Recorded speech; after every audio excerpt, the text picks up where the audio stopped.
Welcome to Jumping into Life. This is season 3. Thank you for being patient with me. It's hard to get guests to come on the show to speak about their personal trials and tribulations. And when I do get a guest, and I always am very, very thankful because it's not for me, it's not for subscriptions, it's not for views, it's for you. These guests agree to come on and share their personal trials and tribulations for your benefit. So I'm thanking them and those who have come on the past and those who are in season 3. So when you see an episode, if you like it, please like it because it's not for me, it's for you and for others who are interested in this program because streaming platforms, they look at the number of likes and the views and the subscribers. And my hope and desire is to have those streaming services pick up on these likes and subscribers and share across their platform because the content is very, very important. This is a mental health podcast. And so this episode is entitled Lifelines for Baby Daddies. Now, you may wonder, I've talked to a lot of women and they've asked, why? Why are you doing this episode? They're men. That's why I'm doing this episode, because I'm going to have someone who established a program, and it's called the Daddies Workshop, and he's going to talk about the benefits of it, and I'm going to have another guest follow him to talk about what he got out of this program. It's a very, very useful workshop. It's very impactful, and men, we don't like to come forward and express our vulnerabilities and emotions, but it's important that we do.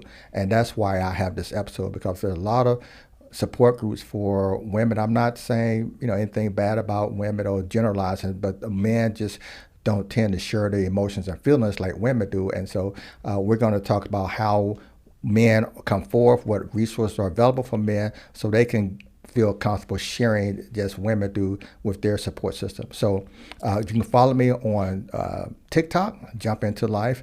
That's the handle. You can follow me on YouTube. I'm on all the streaming platforms, Spotify, Apple, Amazon, you name it, I'm on there. So without further ado, I'm going to introduce you to Mr. Alfonso Holmes. Welcome, Alfonso. Thank you. I appreciate it. Thank you for having me. Oh, thank you for agreeing to come on. What I like to do is bring people on the show who have experiences in certain areas, specifically the topic of discussion, right? Okay. The subject matter. And so I ask you to come on. You graciously agree to come on to share what you've done to further men's mental health and encourage them to get help and to participate in your program. So let's start with your credentials. Because people are like, who is this guy? What basis does he have to talk about this topic about support lifelines for baby daddies? Because again, I've talked to some women, I've surveyed a lot of women, and they're like, why? So discuss your credentials, your background to discuss this topic. Okay. First of all, my name is Alfonso Holmes. I am the Father Engagement Coordinator with North Texas Area United Way. And so my experience and my background, I have an associate's degree in early childhood education, which led me to becoming a director of a daycare center. And over a period of about 8 years in that center, I was able, I don't know why, I was able to engage more men in the daycare center than any other center in Wichita County. And so I had more dads working for the daycare than any other center. United Way, who was later a partner with me in that daycare center, they recognized that and said, hey, this guy would be good to run our fatherhood program. Okay. And so my experience is I have 5 children and right now 11 grandchildren. Okay. And so you didn't have to have a degree or anything to become the facilitator. But my background helped me understanding early development, helped me to land that job, that associate's degree, as well as my experience. Okay. Yeah. So let's talk about your program. What is the name of your program? The name of the program that I facilitate is Dad's Workshop. Okay. And discuss how that started. Dad's Workshop is actually in the beginning, for the past 8 years, It was actually a grant, state grant, that was given to us through DFPS. Now, Called what's the acronym? So people the don't know. DFPS is Department of Family and Protective Services. Okay. And so they gave this grant, fatherhood grant, through the HOPES grant, which is healthy outcomes through preventative and early support. And so that early support is why I was brought in, because they believe that if we help dads learn about early development in children, then the statistics that they face later is decreased. So early on, we wanted to catch dads that had children 0 to 5 years old. Okay. Why that particular age range? Because the brain is still developing.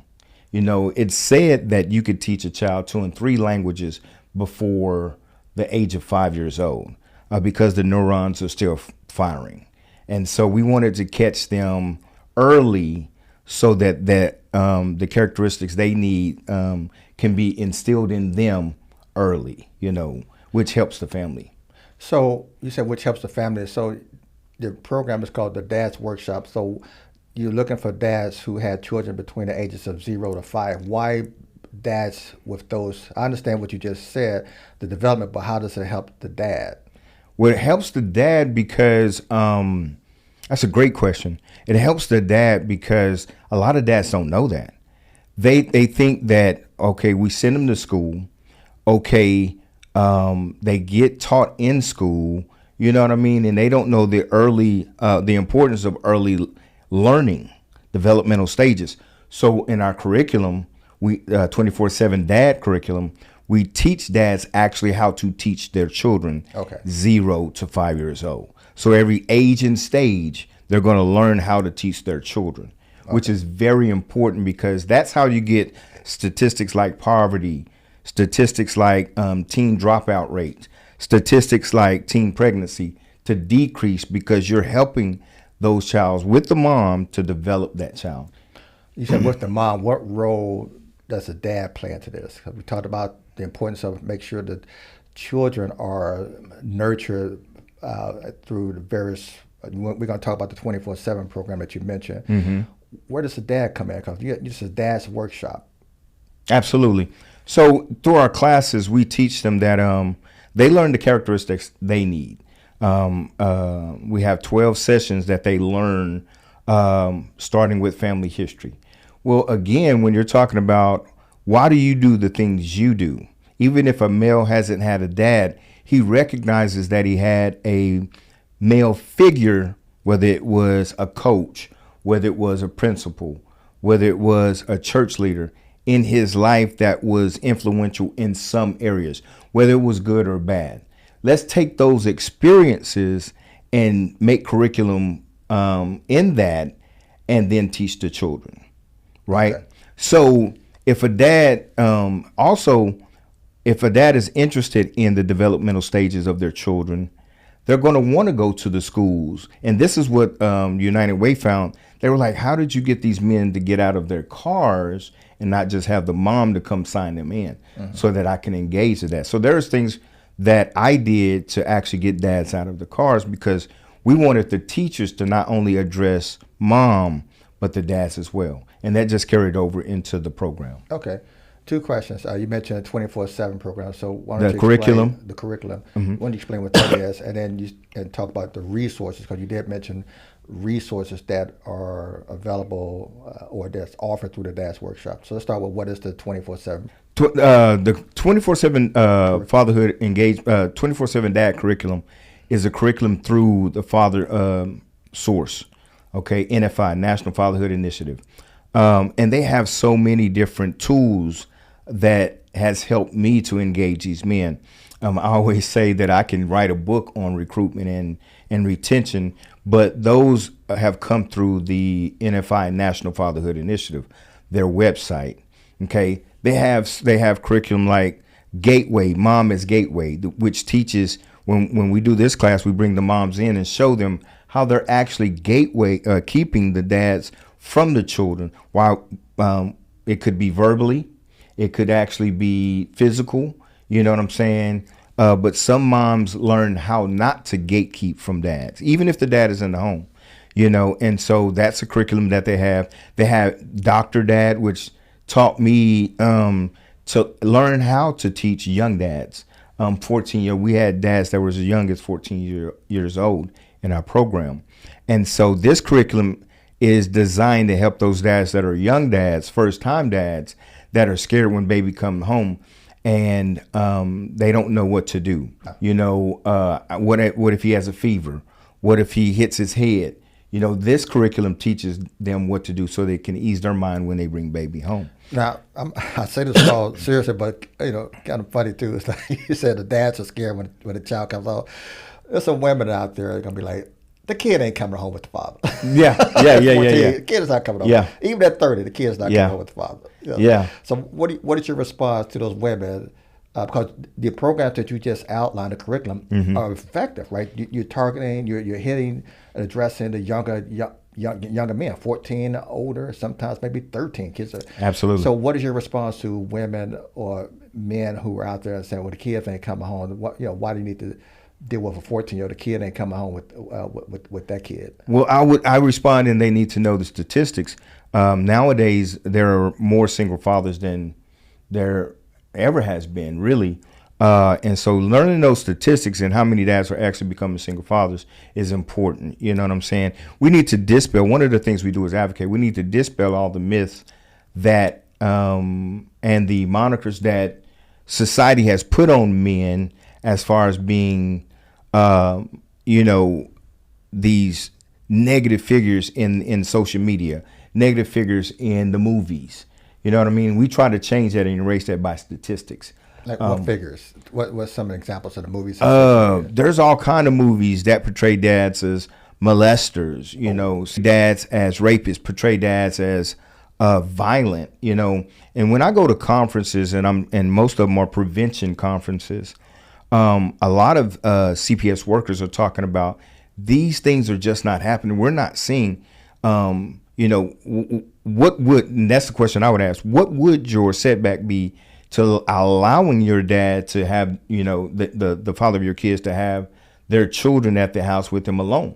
And all these things start to come up. Their fears start to come up. And we statistically dispel that because we show them statistics through CPS that these things just don't happen. They're happening in your mind mostly, and on social media and things that we like to highlight that dads aren't really doing. And you speak from experience because you deal with dads, yes, single dads, and those who are co-parenting. Absolutely. And they're scared to let their father be along with their child. That's to me, it's crazy. Yeah, we just have to start asking. Asking like what? Asking questions. Like, my first question is, if you went to the hospital and you're the primary caregiver, and the father of your kids are in the lives, if you went into the hospital, who are you more likely to give them to? Your mom, if she's still alive and available, or the father of your kids? Yeah. Most are going to say some close, even if they have a great relationship, they can't see their kids with taking care of their children by itself. But when we show them statistics we're teaching these fathers to be able to do that just in case, they're just as good as you, as learning what needs to be done with these kids. We actually have a profile that we give the dads when they're coming through our classes that actually shows a schedule of events, just in case mom is skeptical about the dad, having the kids. This is the schedule of events. This is what we're going to do. This is what our feeding time, something that's sound that they can take to that mom to ease her mind about them, spending more time with the kids. We're seeing dads spend more time with their kids alone, especially the ones when they have two separate families. How hard is it to get the child of a dad's, the child, I don't want to say baby mom, the mother of the father's child? How hard is to get their buy-in into this man seeking help that he needs, not for like child molestation, anything like that. And we're going into more detail about why men come to your organization and what support they're getting later. But how difficult is it to get women's buy-in. To me, I would think, okay, it would be easy. You got a father of your child who wants to be a better father, be a better man. Mm-hmm. He's learning these tools from the dad's workshop, but then you're not allowing him to practice these tools. Yeah. It's not easy. It hasn't been easy for me in the last past 9.5 years. 9.5 years. With this program. It hasn't got any easier. It hadn't got any easier. Wow. Just again, because of what I'm fighting social media. Just to be honest with you, I'm fighting these social media. I'm fighting TVs because they can come to we invite the mother of these dads' children, the mother to come to our events. And even when they are saying and they start to do role plays of how to communicate, because that's one of our classes, they go back home and we see that they just don't have that buy-in.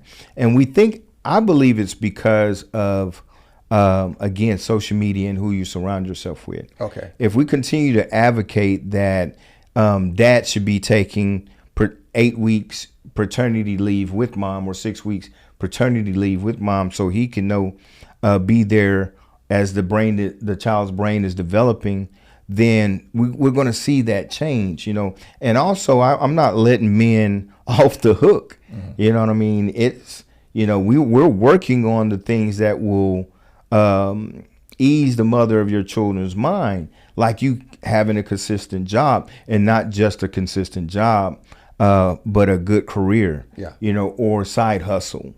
And you're free with your giving to the mom. You're free when with. You say side hustle. Yeah. For those in the African community, it means something different. So it means a second job. They second job. Yeah.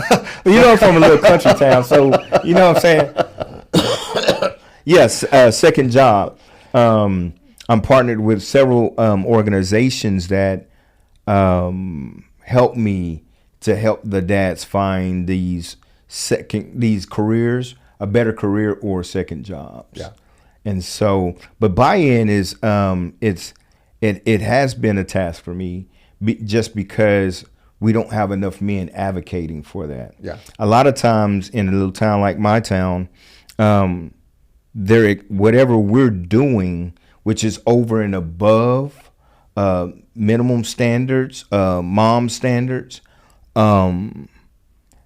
is thought as that's what they're supposed to be doing, and we got to change that. Sometimes we got to say, okay, if society is tearing these men down, then why couldn't we lift them up? Yeah. And that's what we teach in communication and role play, because a lot of times we've been taught to suppress our feelings. So we're sure not going to show the mother of our children that, hey man, I just need some encouragement, Yeah.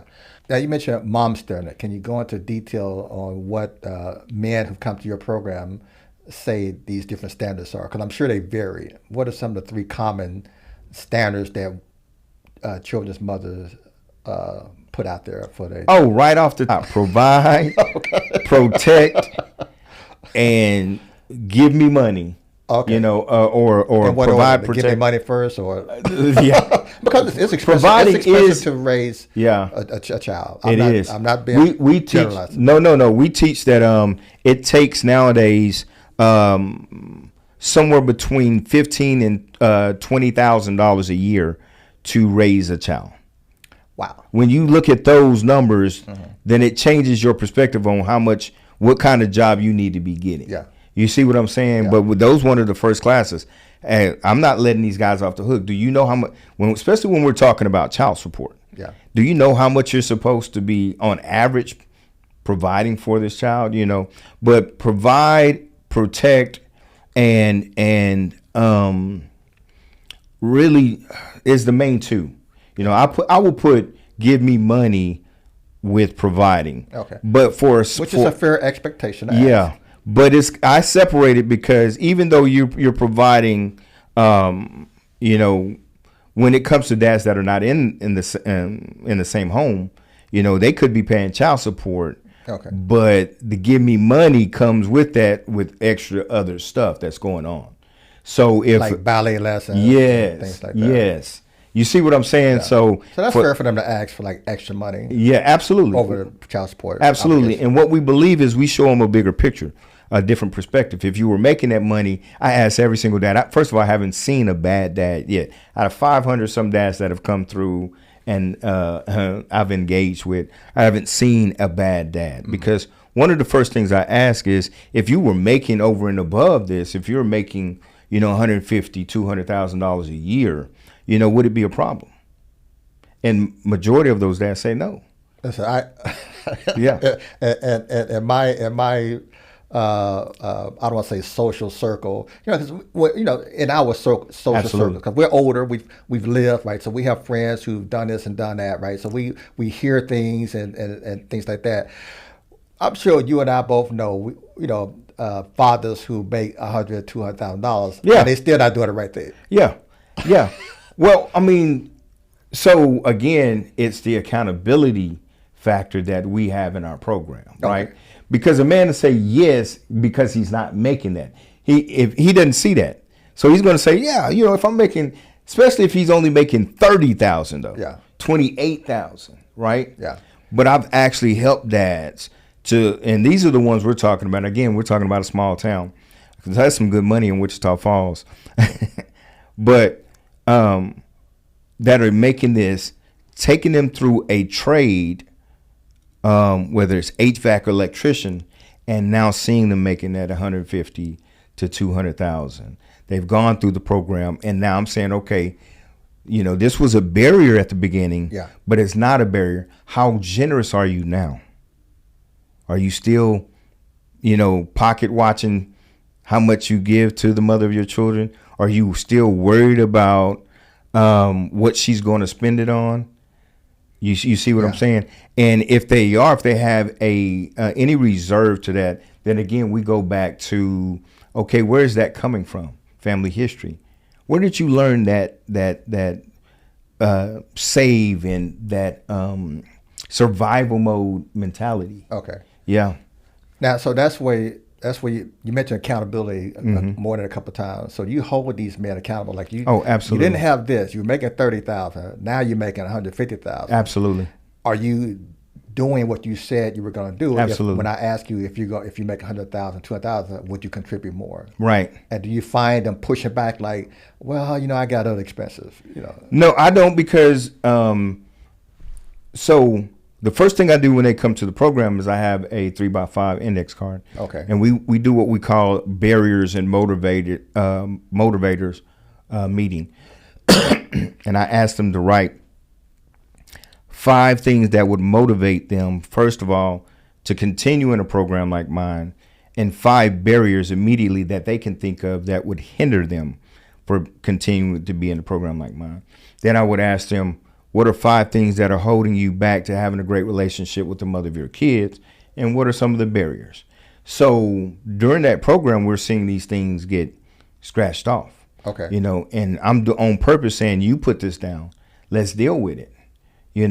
If the communication is, if you're reserving giving the mother of your kids more money is because you're afraid of what she's going to do with it, why? Right. Why? Because if she's happy, she's going to be taking care of your child better. You know what I'm saying? Again, I don't believe there's a bad parent. I believe that we're in survival mode, and that doesn't come from our community.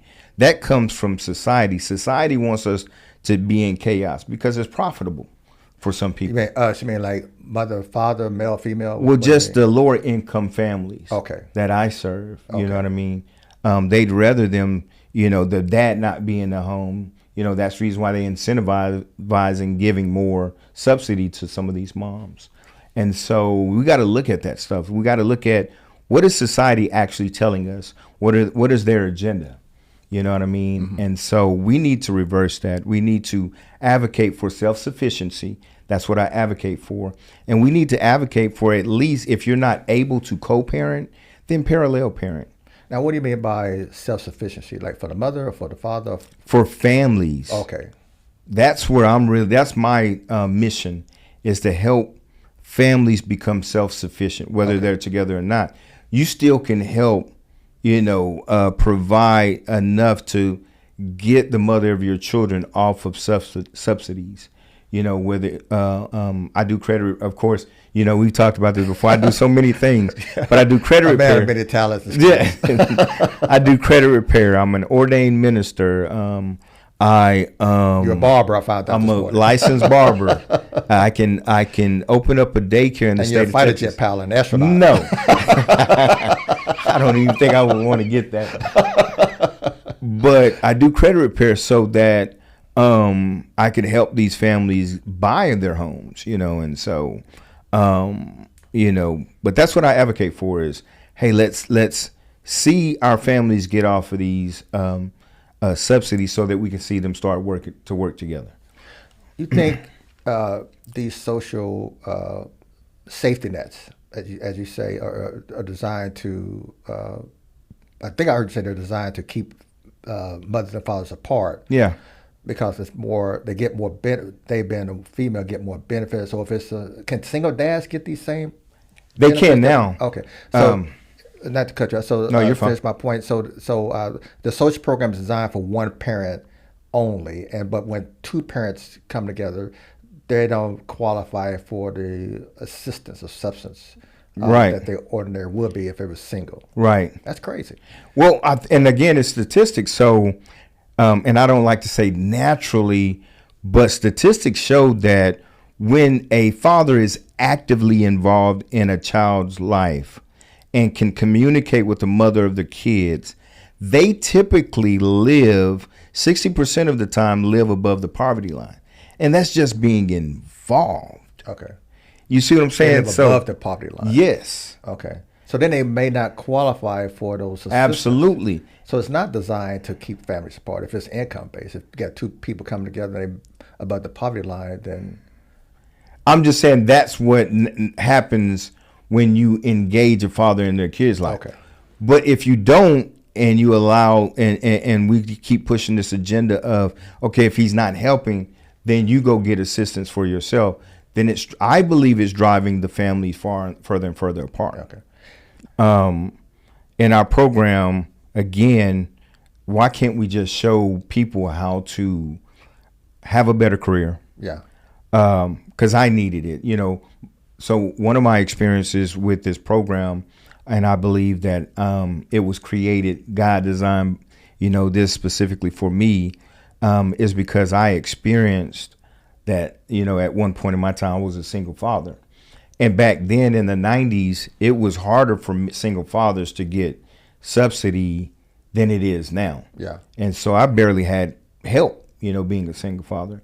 But I believe that's the reason why I'm so passionate about this work now. Yeah. And so, but my point now is, why can't we push the agenda of family self-sufficiency, owning your own homes, owning some land, buying your groceries, growing your groceries. My son, who basically takes care of his children, his daughter, two daughters, he has them more than the mother of his children sometimes. He's growing his own garden in his backyard. Okay. And my family is getting on this. But why can't we push that agenda? I just think that putting social media and TV aside just for a little while to go out in our yards and at least grow the things that you love, you're spending a lot of money on. You see what I'm saying? You mentioned grow what you love, and then you mentioned social media and its adverse effects on people's perception of fathers, right, or of men in general who have children. So what I'm hearing you say is the Dad's Workshop grow fathers. Yeah, absolutely. That's exactly it. But that's our design. God created us to do that. We don't realize it. In Genesis, he told him, and I believe that that's the first commandment. So there's a belief system that I hold to through my studies in theology, that the first mention. So when you're talking about first commandments, the first ones, which is till the earth, take care of the animals, that's what we need. We're going to get back to that. And We're seeing that now. And you said we're going back to Getting back to taking care of the land. Men doing those things. Right. Okay. So when God called us to take care of the land, because there was no man to till the land when he created it, and he said, man, you do this, or Adam, you do this. Adam was considered the first administrator. Okay. And the first nurturer. So when you're talking about growing men, that's what we're talking about, is nurturing relationships. That's it. We're not fighting against, and by no means am I condemning social media. I'm just saying let's change the narrative. Gotcha. So give me one example on how we change it. You express, a lot of things that the program offers and the resources that it provides, and you mentioned the importance of having fathers' participation and seeing them being viewed in light of the current narrative, which I'm still trying to wrap my head around, that the narrative around single fathers is so bad. Mm-hmm. It's just, because I'm not a father, but it's like I'm just trying to find words to articulate my disappointment, maybe shock, mm-hmm. that fathers are viewed in such a negative light. It just baffles my mind. Do you watch a lot of TV? I do. You do? Well, I watch a lot of streaming services, movies, and TV shows like that. So if you watch shows that are syndicated, if you watch shows that are on certain networks, okay, you begin to see the agenda. Oh, okay. You understand what I'm saying? And even in some movies, but we don't look at movies the same. We look at this is a movie, so this makes it interesting to make this man a monster. But if you look at these local network shows that regularly come on, you begin to see a pattern. You see what I'm saying? Okay. And so I'm gonna start paying attention. Cause obviously I have not. Yeah, yeah. And it's been for years, this agenda of making fathers the villains has been pushed for years, but I don't focus on that. I think that's my point. I don't focus on how bad social media is, how many times your children are doing screen times. What I focus on is advocating for you doing the right thing. So what I'd like to say is, if your mindset was taught to you through your father to protect and to provide, I want you to switch that up, because our Heavenly Father has told us to nurture and to administrate. Yeah. Now watch this. This is what we don't think about. All right. If you teach a man to nurture first rather than protect, and administrate rather than provide, you understand what I'm saying? Yeah. You're teaching them naturally. That's probably 65% of arguments in home. What, not being a nurturer? Absolutely, because a mom gets tired of just taking care of the kids all day long. Okay, gotcha. And that's what we've done when we've provided, and we're providing. We're gone, so she has to take care of the kids. But you were called to be the first nurturer. And I know a lot of people aren't going to understand that. I'm just going back to biblical. And I've seen this happen when we role play and say, hey, I'm here with you taking care of the kids. And I'm going to advocate to my job, because now I can spend more time at home. I'm going to advocate to my job that I'm going to be nurturing my relationship with the mother of my kids and my kids just as much as she is. Now, how can we start doing that? So you mentioned there's no bad dads, right? Mm-hmm. And you mentioned social media and media in general. With that said, there's so many people that's probably just like, what? No, but go ahead. Because I get it in the meetings. But go ahead. I'm sorry. But I would rather. Here's how, as a person who don't have any choice, but listen to what you're saying, learning from what you're articulating to me. I would say the narrative can be changed if we just refer to dads as vulnerable. Mm-hmm. Or effective, mm-hmm. as opposed to good or bad. Right? Absolutely. Because what you described were dads who are vulnerable. Absolutely. And they seeking help from the dad's workshop. Absolutely. To become effective dads. So there's no good and bad. Because you made that point, like there's no bad dads. Absolutely. I would say vulnerable or effective. Well, absolutely. What's your take? I say that because a lot of men probably close to 90-something% of the men that come through my program, they have emotional issues it's learned behavior. Okay. If you're told as a child, you're playing football, and you're told as a child, 6 years old, I'm playing football, this guy just, tackled me below my knee goes back. You understand what I'm saying? Yeah. I'm on the ground crying, and my dad comes over and said, "Get up, you're not hurt," because he don't want somebody to take my place. Then we're teaching him to suppress his feelings.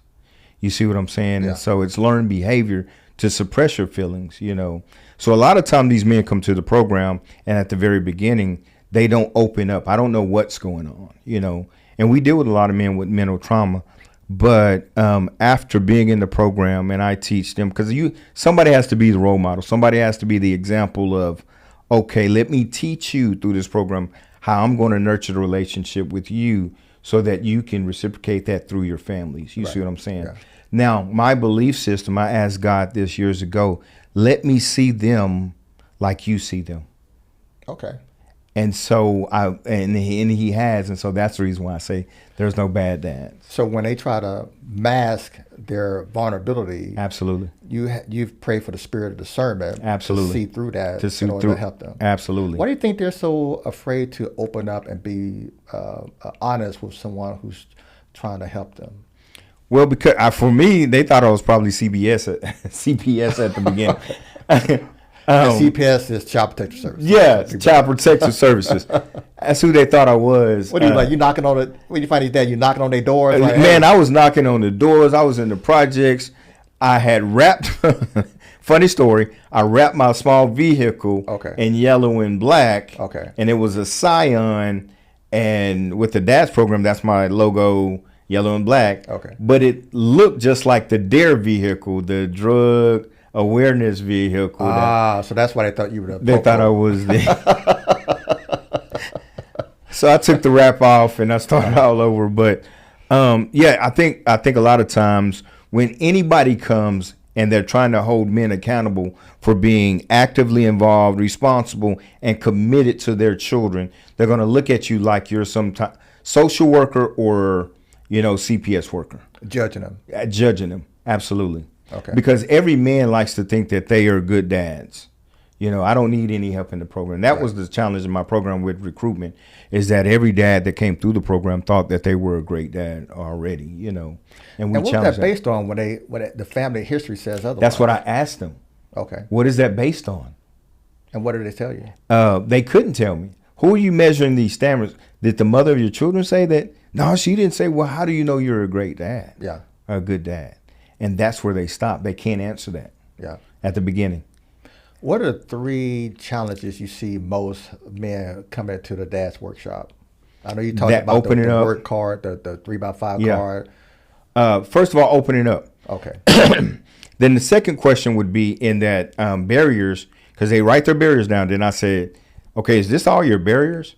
And, oh, yeah, that's it. They're trying to hurry up and write something down.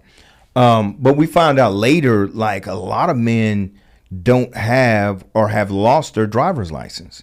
It's as simple as that. Because when you're trying to go help them get a better job, or CDL classes, CDL being the commercial driver's license, absolutely. Then, oh man, I got it taken because of child support. Now you got a whole nother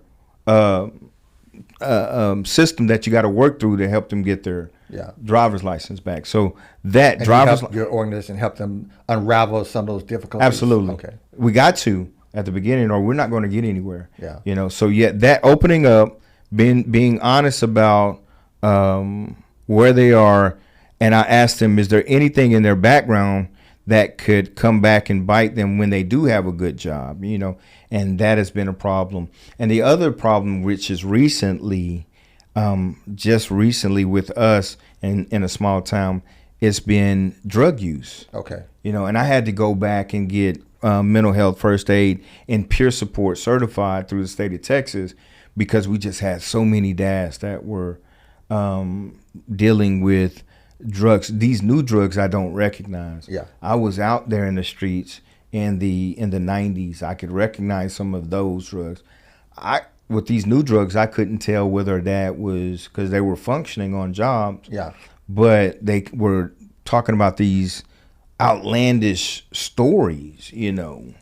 And I out of control. Out of control. I had one dad tell me, and I didn't recognize it until the mother of the mother of his children was washing dishes, and she kept looking back at me like, you know, like you need to ask him. He's not being so honest. he had just told me, I said, where you been the last 2 days? Oh, I was on tour.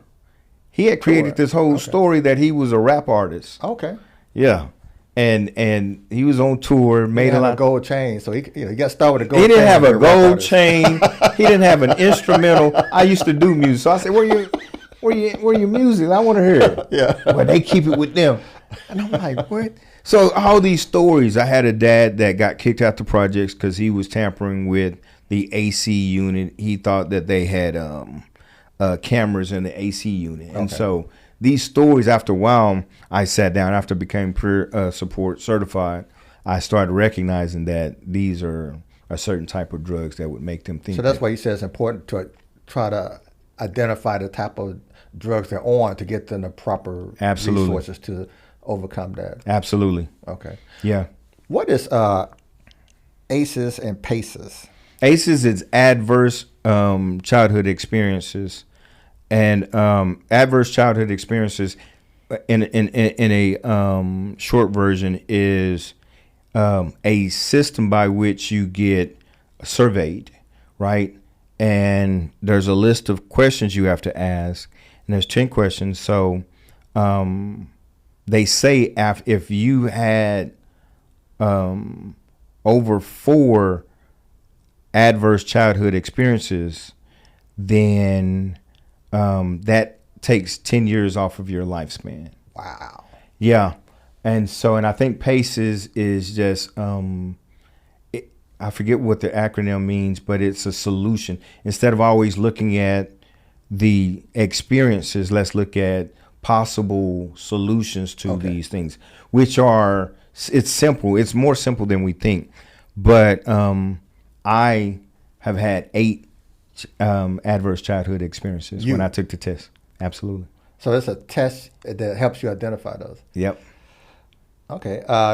Can you tell the listeners where they can find those tests? Because some people don't know what they don't know, right? Yeah, they can simply go online. I think I have none, but when I take this test, I may have 15. I don't know. Yeah. You can simply go online. You type in ACEs, adverse childhood experiences, and that you could see it there. Or call the local, like the any services that deal with mental issues. There's a lot of places here that I've came to in conferences where they were actually giving the ACEs classes. Okay. And so, yeah. Yeah, so I will not be posting the results of my test. Yeah. I let to 0. Yeah. Yeah. It's eye-opening though. Yeah. And the simple solution is you only need one consistent support system. And that generally should be what or who? The support system. For me, it's me. That's the reason why I do so many things. I try to be the support system in any area that these families need.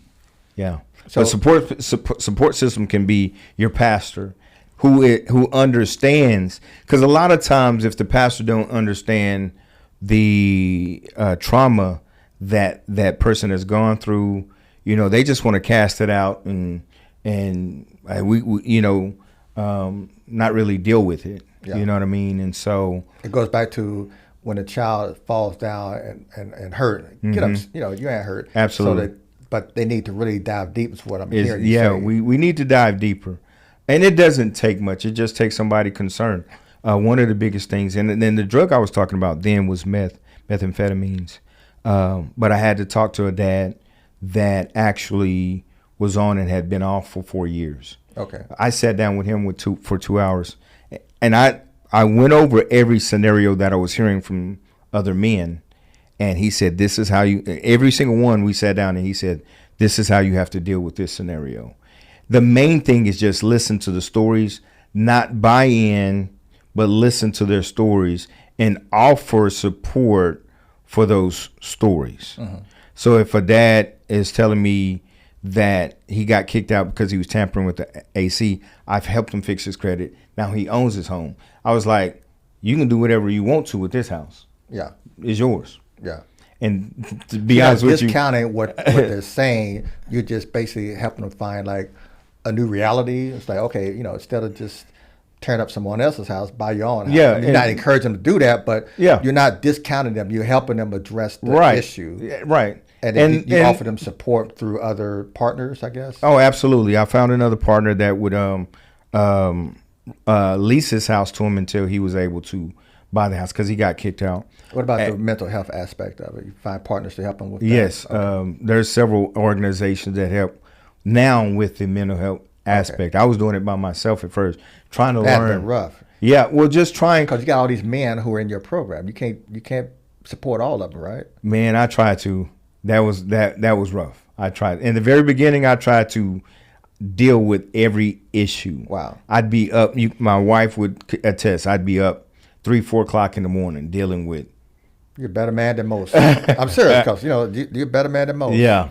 But and this is the other thing. This is what we found. And I'm just practical, because what happens is, if you give them just a resource and you have no relationship, again, this is biblical.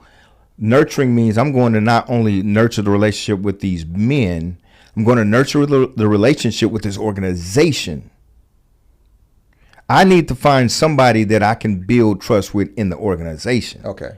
Does that make sense? Yeah, because now it makes my job. People their way, and you trusted that they're going to do right by thing, them. But it wasn't happening. That organization was causing just as much trauma as the situation they were going through. Oh, okay. I actually had, through the Fatherhood Initiative, National Fatherhood Initiative, what we call a father friendly tool. Okay. So I would give this father friendly tool to assess their ability to engage fathers. That what, another test? It's another well, just for organizations. Okay. You see what I'm saying? So that was a separate test for organizations that, so wherever they lacked in being able to engage these fathers, we would offer assistance or classes to help them. What is the Power of 12? The Power of 12 is a program that I started outside of the Dad's Workshop. Okay. The power, what I found with Dad's Workshop is that, they had 12 sessions. So we needed something that would do what I call follow-up. Okay, how can I continue to make sure these men that are coming through my program are continuing to get the resources they need? Men, for some reason, tend to say, okay, you got me out of this situation. I got it. Yeah. Not realizing it was the support, constant support, that helped you to get it. But a lot of times they would, not contact me, once they got their certificate, and they're reverting back to what they were at the beginning, because it's like, now it's the argument is, I went through a fatherhood program. I got a certificate. I am a good dad. Yeah. Now you can't tell me, but that's not what this was for. This was for you to go find another mentor. So I created the Power of 12. The Power of 12 is just an extension of Dad's Workshop that will continue to spiritually grow men into who they were called to be. And that's what I found was needed. That's interesting. You described in your description of the Power of 12. I'm thinking about the challenges of maintaining what the progress, the success that I've gotten from the Dad's program if I was a participant, or is it more challenging to overcome, to get to the point where I've succeeded and got my certificate? It seems like maintaining is the hardest of the two. Overcoming or maintaining? Overcoming is the hard. Maintaining is easy because now I tapped into my gifts. Well, you mentioned, the reason I asked about the maintaining, because you mentioned like they said, like, okay, I'm fine, I don't need any additional support. But then they realized they're not continuing with those. Yeah. That was the challenge. That's more of a challenge for them. It's easier for me on this side to help them to maintain. Okay. But I read this book called Men Are Like Waffles and Women Are Like Spaghetti, and it does tell us the difference in communication. Okay. Why those two analogies, waffle and spaghetti? It's just the truth. Men compartmentalize everything. Okay. If you watch a man, typically he's not just going to take the serve on waffles and just start. He. Oh no, You do that? But men compartmentalize everything. If a man is on his job, he's not wanting to think about what the kids are going to wear at home tomorrow for school. If he's on his job, he's not thinking about how he could better maintain a relationship with the mother of his children. He's focused on work. Yeah. Women can overlap like spaghetti. They can overlap things. They can be thinking about work at the same time thinking about what they're going to wear for Sunday. You see what I'm saying? And I just believe that's true. Sounds like you're saying women can multitask and men can't. Well, not that they can't. I can, because I've worked predominantly with a majority women for the last 30 years. Okay. You know what I'm saying? So they taught you how to multitask. They taught me how to multitask. But what we teach them is that this is the thing, working with more women than men over 30 years, is that I learned this with my wife. We've been married 30 years. Congratulations. Thank you. That's rare these days. Thank you. I'd rather her be soft and emotional, because that's what's needed with the grandchildren now. Just, but if I'm coming in there and I'm telling her, you didn't do this and we got to pay this bill and I'm trying to sharpen her, it's almost like I'm wanting another me in the house. Okay. And what works for me and my wife is that we're total opposite. And I had to learn 15 years ago, stop trying to make her sharp like me. Keep her the way she is. That's her gift. That's her talent. You're going to, the family's going to do well if she is exactly how God created her to be. And so I tell men that, stop trying to, make her you. I don't want another me. And honestly, when I thought about it, I was like, I can't stand another me in the house. Yeah. You know what I mean? That would be, I couldn't do it. Yeah. But so just simply looking at people's gift, being able, that's what we don't want to do with men or women. We don't want to look at each other's gifts and say, okay, let me nurture that gift, and it's going to help me to build a better community. Instead of let me mentor this. That's the reason why I have 6. Let me mentor this person to be more like me. Yeah. Then he's going to be better for himself. That's what I found men have been doing. Trying to make pastors have been doing it. I sat under the pastor for 15 years. Yeah. Pastors have been doing it, trying to make them more like them and not nurturing their own gifts. Gotcha. So that they can build a better community or church. Right. Let God nurture it. Plant seeds. If you see something that needs corrected, just plant the seed. But let God and cause the increase. You can teach someone else to water it. That's the reason why I have so many. Let me help you to develop the skill of planting seeds. Let me help you to develop the skill of watering, and let us watch God increase. Yeah. Seems like what you described is buy-in. How to get fathers and mothers to buy into each other. That's it. That's the key. That's it. Mutually understanding each other's gifts. Absolutely. Weaknesses, and help them. It's called Marketing Me. Okay. That's a whole nother program I'm starting. Yeah, detailed. Teaching you how to market yourself to the mother of your kids. Okay. Because you got to learn what she likes. Yeah. Listen, my wife does not like mustard and onions on her burgers. Okay. The power of 12 started because of that. Because for 12 years, I'd go, you want something to eat? I'm stopping at, Whataburger. Yeah, bring me something. And I just get her whatever they gave me. Yeah. I didn't want mustard. I don't like. It took me 15 years to learn that she liked mayonnaise with no onions, no cheese. Yeah. You understand what I'm saying? Simple as that. And you should see her face light up when I bring her what she likes. That's the difference maker. Yeah. If my wife, I can't afford, roses every day, but if I gave her roses every day, and sometimes I give her gifts just because. Yeah. We celebrate you for being, not for doing. That's the That difference. makes sense. Yeah. You see what I'm saying? And so I teach men how to do that. But if I could buy her roses every day, she would be glowing every day. And so that's my I goal. think she would probably want to glow every day. Give us some roses every day. That's what, well, again, I try to as much as possible. Unfortunately, in nonprofit world, you don't make Yeah, this. I got you. So I'm gonna bring on before I bring on my second guest, because he is very, very appreciative and thankful of what he got from the Dad's workshop. Mm-hmm. And before I bring him on, his name is Jermaine Johnson, Mm-hmm. a phenomenal guy, and you're going to hear the incredible work that Alfonso and the Dad's workshop has done to help Jermaine become an effective father. And so we talked about the National Fatherhood Initiative. I'm gonna read what I got from their website. Okay. And it basically talks about what we just discussed. Mm-hmm. And so it was founded in 1994. It empowers communities and human service organizations Mm-hmm.